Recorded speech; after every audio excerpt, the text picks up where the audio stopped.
ఒకసారి ఒక తండ్రి తన కొడుకుకి ఒక పురాతనమైన పతలాంటి గొట్టాన్ని ఇచ్చి దీని విలువ తెలుసుకోమని చెప్తాడు. అయితే దాన్ని ఎవరికీ ఎక్కడా అమ్మకూడదు అని చెప్తాడు.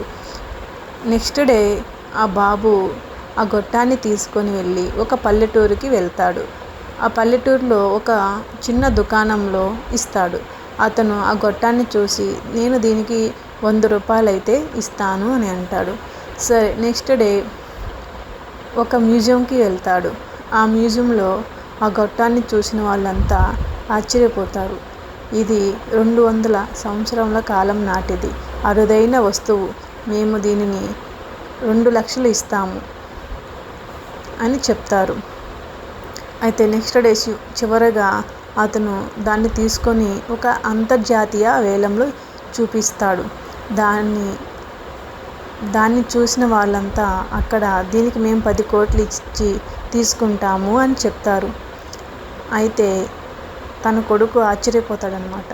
ఆశ్చర్యపోయి వెంటనే వాళ్ళ నాన్న దగ్గరికి వెళ్ళి అడుగుతాడు.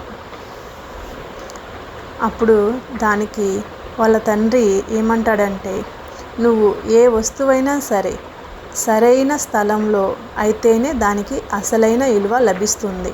అలాగే నిన్ను కూడా సరైన వాతావరణంలో ఉంటే నీ విలువ తెలిసి వెలుగులోకి వస్తావు అని చెప్తాడు.